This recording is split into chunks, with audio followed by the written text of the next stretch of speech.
Welcome back to another episode of the Corporate Cowboys podcast. My name is Alex, as always, your host. And today's proof of life, it's Monday, May 15, 2023. If you're not familiar with the format of this podcast by now, just know that the next 30 minutes you can relax. Well, actually, no. Take fucking notes. Take notes. See, man, I already cussed once. Will I be demonetized? Who knows? But take notes. For the next 30 minutes, you'll have a free, technically, consult. It'll just cost you 30 minutes of time to listen, unless you want to speed this up to 1.5 or 2 times the speed. Sometimes I do speak rather rapidly, rather speedily. So sometimes I speak. Did I say speak or speed? Whatever. Just gotta catch up with my thoughts to be able to give them to you in a manner that you could understand. So if I beat around the bush some, just know that I'm looking for the root. All right. Well, this podcast is geared towards professional development and corporate navigation. You want to think like a corporate cowboy. You want to move like a corporate cowboy. Learn to do it moving, shoot and scoot, if you will. Then you're in the right place. So a lot of the questions that we get asked or that we find online, specifically for this podcast, a lot of the questions that we find online are geared toward how to improve their position, how to improve one's position in corporate, and at the same time, be able to innovate around their work or around their professional development, right? Also, this podcast has served since its inception. That season 1, episode 1 has served as a form of professional practice for me to be able to orate and think through my ideas and map them out, outline them, to be able to present them to you in a manner that isn't so crowded, right?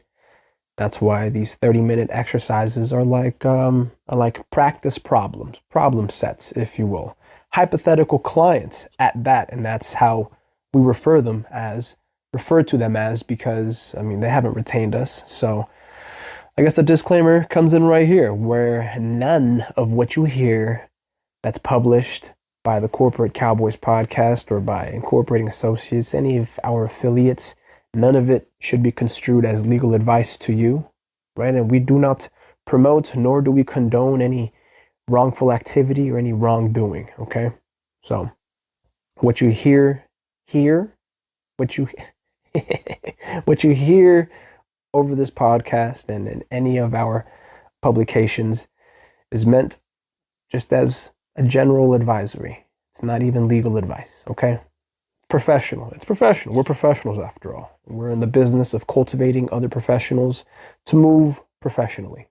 Today's question comes from r/career guidance. And they're asking for guidance. They're asking for some advice here. They've flared it, right? They've put a little marker on it that's asking for advice. And we will do our best, given the facts, to provide some advice, right? If we feel that we can, create some inferences, draw some inferences that'll inform an opinion, we'll do that. Otherwise, we'll highlight and identify areas of factual weakness where we might need to ask questions, probe a little further, and would need the client in front of us to, ask an interview just to drill down and get the particulars of their specific situation and circumstances. So the question today is asking, how long is it normal to work at a new job before you start to grasp everything? And they're feeling insanely overwhelmed at the moment. How long is it normal to work at a new job before you grasp everything? Me, personally, honestly, it depends on the policies and the procedures, I think, first and foremost. Granted that it might vary from industry to industry, especially when you're moving into something that's more technical or highly technical. It requires a specific level of education or expertise, right? So if the training, say, if you're going through a training period or a probationary period, typically, I feel like in the past, human resources or a competent hiring manager might have imposed a requisite training period or probationary period because they know that it takes some time to grasp the work, to get acclimated, right? To get used to the routine, the programming, the systemization um, of of the workplace. It's not unheard of. I think a competent manager knows that if you hire somebody in off the street, even if they've got the educational background you're looking for and they've got some transferable skills from past work experiences, even they're going to take some amount of time to get used to the customs and the practices and the trade, the actual organizational processes for your particular firm, for your particular organization, right? And that might be the difference between a 2 week training period or a 3 month training period slash probationary period, where they might put you like on a trial basis, right? Where at the end of your 3 months, they'll sit down with you and review your performance, how well you've performed, and if you've taken to the work in a manner that satisfies them. But a lot of that would be negotiated on contract from the moment that you were hired. So again, if you aren't reviewing your contracts, if you aren't negotiating your contracts from the get-go, that's where you're fucking up. But oftentimes we cannot expect younger professionals or novices or amateurs, and I don't mean amateurs in a derogatory sense like these fucking amateurs. No, I mean just amateurs who may not have that knowledge, that know-how, the technical prowess, I guess, to want to even review their contracts. They might be they might have more of that workhorse mentality where they're just there for the job and to get the job done, and they've got a passion for it. I've worked with plenty of those in my time where they're just there to take orders and to execute. And for a while, I think most professionals, most an OG once told me that most all badass professionals, most all badass motherfuckers start out as shit-eating grunts, right? And when you're a grunt and you're doing grunt work, it's because you show up and you put the work in and you move with a sense of urgency, and that translates into passion almost. Right, so you show up and it's as if you like the work, you love the work, you live for the work because you get a sense of fulfillment, a sense of satisfaction from doing it. And there are some who choose not to move up because they lose out on that balanced sense of fulfillment and satisfaction, where if they moved up into management, then they're doing less work and having to work with more people, having to manage people. Managing people really is where you take on greater responsibility, greater degrees, multiple degrees of responsibility, because I mean, then you pretty much are held accountable for the productive output of a team, of your team, and that's multiple individuals, not just your own output, where a grunt, and I again do not mean that in a derogatory sense. Someone who only focuses on their work and their work only, they can take the time, not take their time, but take the time to hone it down, to really have their passion be manifest in their work. And that can translate to, that can result or be, what's the term I'm looking for? That could be in a perfect job, and a job well done, and an excellency in, yeah, really, that's just excellent performance, a perfect performance. I guess we're moving into legal legal concepts, but otherwise, your your managers, as they move up, they also go through a training period or a trial period, right? And I've started at the bottom and I've moved up and managed teams, managed whole divisions for organizations. And given that there are a lot of moving parts, you must divide your attention to track not only your performance and push that performance up to your superiors, but wrangle the performance of those that you oversee, that of those that you supervise, of those that are under your command to develop and to some extent help, right? So let me start by reading off the body on this one. Reading the body for this question. So they write, "Hi. Okay, so I will try to keep it short and sweet, okay? I just got my first proper job at a car dealership in Europe, and I am on day 4. So day 4 tomorrow, their first proper, okay, this is their, just off top, their first proper job at a car dealership, and they're on day 4. I haven't sold cars before, but I've talked to car salesmen, new used cars, and there are a ton of moving parts, especially when you're working in sales. The ins and outs of sales just by themselves, if it's your first proper job, we don't know if it's their first proper sales job or if they've got prior sales experience. I mean, I'll keep reading here for a bit, but if this is your introduction to sales as it is, oof, that's going to be an uphill climb for, I would say, 3 to 6 months. I think for you to find, now I'm going to say 2 to 6 months.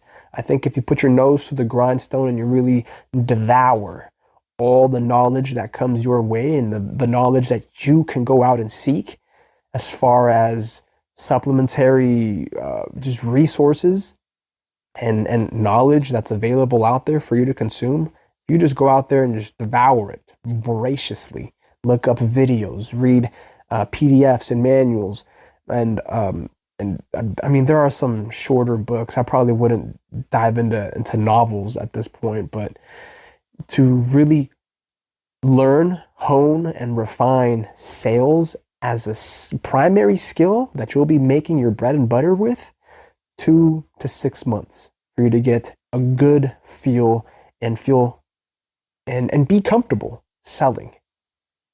So day 4, buddy, you've just started. They say, my job is to treat customers, note down their complaints, check if they have warranty, offer different service plans for their cars, book appointments, etc. The tasks, considering customer support and talking to people, has never been an issue of mine, so that's not why I feel overwhelmed. But learning their systems, software, and how to properly use it is to me insanely difficult to grasp and understand as of now. You're 4 days in. You're 4 days in. I think the fact that you're only 4 days in and you haven't been properly trained, because it doesn't sound like you've gone like a 2-week training, like an orientation period on how to use the systems, the not the property management, what's the term I'm looking for?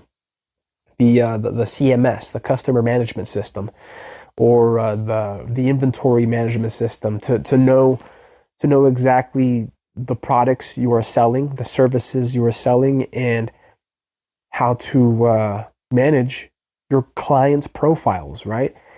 It doesn't sound like the first 2 weeks or the first couple of days have anything on that. So really, especially going into car sales, I know sales in and of itself can be hit or miss as far as the infrastructure available to train and orient new hires. Some of them might send you to like a 2-week training camp on their systems and policies and procedures and how to approach clients and attack objections, right, to close on sales. While others, which it sounds like you're in this latter camp, would just throw you onto the skillet and have you dance on your own. So they say, but learning their systems, their software, and how to properly use it is to me insanely difficult to grasp and understand as of now. I've noticed some of the things I do when, for example, noting down customer complaints regarding their car is that I just do what they taught me on the computer, but I really don't understand the codes they use for each car. I just do it by memory. I ask them what this means, note it down, but in the heat of the moment, I forget it all and sit there like a dumbass in front of the customer, looking through my book or waiting for a colleague to free up so he or she can help. I have also taken tons of notes in my book that I carry around all the time, but the person teaching me is super busy, so I always end up asking if we can run by, let's say, quote, how to check warranty on this model using this program. And they have, and we do half of it. Okay. Sorry, I fucked up the reading on that. I also take tons of notes in a book that I carry around all the time, and the person, it's a little miswritten, so I'm revising in like real time to have you understand it. So they take multiple notes in a notebook that I carry around all the time, but the person teaching me is super busy, so I always end up asking if we can run by, say, how to check the warranty on this model using this program, and we do half of it before he has to help someone else with something more urgent. Okay, see that paragraph right there? It's just a run-on sentence, but this paragraph right there is a clear indication that the training isn't regimented. The training isn't standardized, even though they have apparently a standard program to be using, one that operates for the sake of client management and inventory management. They have a program that facilitates sales, and it doesn't sound like our hypothetical client is receiving any standardized training, or any training at this point, or consistent support, right? Consistent support leads to feedback, which lets the hypothetical client know this feedback, right? If they had the consistent support, they would also have this feedback, this access to feedback, and the feedback would tell them what they're doing right and what they're doing wrong. As far as, me personally, my point of view, I don't even know if they're supposed to know these codes off memory. I'm sure some people do. Maybe they are doing it right by carrying some type of notebook on them that lets them know at least how to navigate through the system, so that when they find the appropriate code, they're able to code vehicle issues correctly, right? Because sometimes memory can fail. Or if you're working off of heuristics, heuristics are like mental shortcuts for analyses. If you're working off of heuristics only, you might run into the circumstance of a more senior technician who runs only off of their memories. So whenever they apply a code to something that's like in the ballpark, like an estimated code, but because they're relying on their memory, it sounds fucking badass. Like they don't have to go look up this code and pretend I'm the senior tech, and you ask me, hey Alex, do you know how to code because this is Europe, for a Volkswagen? They're having issues with a misfire, and the mass airflow sensor is also reading a restricted rate. I'm just making up terms here, and I say, oh yeah, I give you like a OBD code. Oh yeah, that must be a P0412.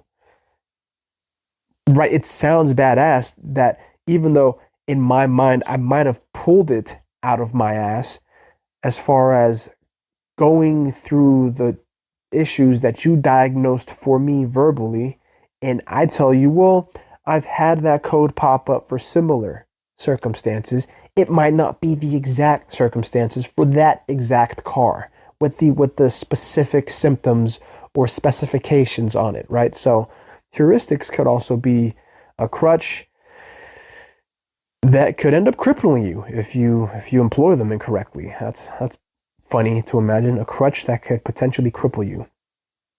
But you're 4 days in. Again, 4 days in isn't even enough to develop those heuristics to really claim that you're running off of memory. I doubt it. I doubt it. You're more than likely running off of fear of forgetting. It's not even a working memory or a permanent memory. It's just a fear of forgetting. So they continue. The dealership also has 5 different brands they sell. So that means 5 different programs, and they include 2 exclamation points here. 5 different programs. If, let's say, they handled 1 or 2 cars, I would probably never write this. But having so much shoved in my face constantly without being able to properly figure out one brand at a time is just really tough. I get it. You don't have enough time to properly learn and digest one brand before you're working with another. And you could potentially be working with all 5 in one day and during one shift, right? That can be overwhelming. I get it. That could be overly stimulating and overwhelming to the point where you don't know, or you're questioning whether or not you're competent for the job. But you're 4 days in, you haven't been trained, at least not properly, at least not individually, right? Especially if you don't have a dedicated trainer, especially if this organization doesn't have a dedicated training program, if they're not investing a little bit of money up front for the people that are making them a ton of money on the back end. I mean, for all we know, it could be a lack of managerial oversight, a lack of leadership oversight, a lack of director oversight. So don't feel so bad on yourself. Don't get so down on yourself.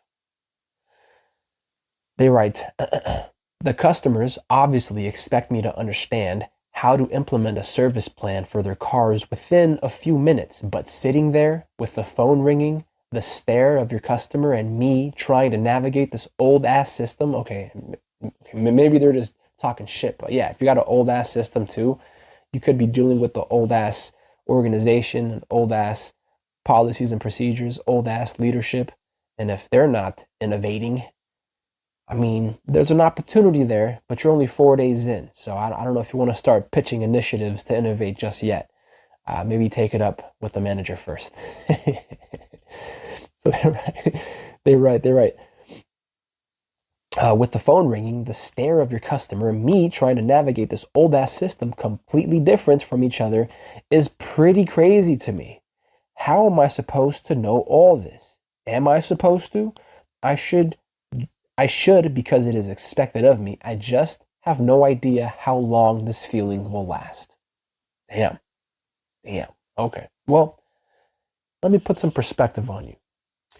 I work in the field that I'm in, that's consulting, legal and business and otherwise, that innovations come at you fast, right? And if you're not adaptive, if you're not on your toes, if you're not keeping abreast with novelties that are happening, the news that's occurring, right, in real time, or even if you're not keeping up, but if you're not thinking ahead, if you're not thinking ahead of the curve, thinking innovatively so that you could also start trends of your own, right, then you're necessarily falling behind. You're getting left the fuck behind, right? So if you've got a whole organization that's doing this and they're just stuck, they're clinging to the way things were, or it's always worked this way, or if it ain't broke, don't fix it,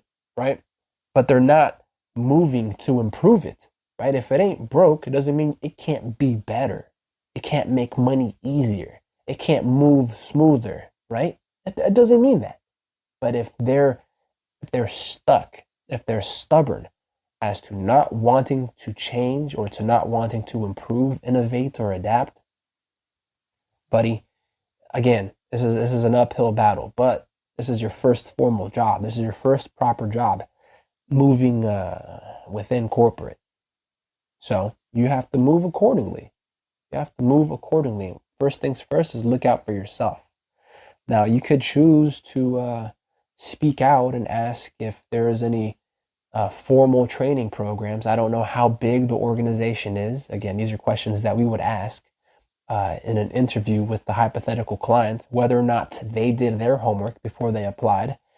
So ask how big the organization is, what type of, what span of control do the executives keep, right? Who you report to and who do they report to? So we would ask, whether or not this corporation is really outfitted for a training program. And if they have one, why haven't you been assigned to it yet, right? So again, it's just questions to ask yourself, questions that we would be asking of you in regards to your position within corporate.